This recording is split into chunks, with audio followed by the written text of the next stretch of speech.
Meaning of ecology. Ecology. Ecology. Ecology. Ecology. Ecology refers to the study of the relationships between living organisms and their environment. This includes the ways in which they interact with each other and with their surroundings, including the physical and chemical factors that affect their survival.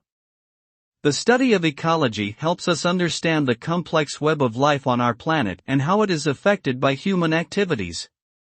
By promoting sustainable practices and protecting natural resources, we can help ensure a healthy and diverse ecosystem for generations to come.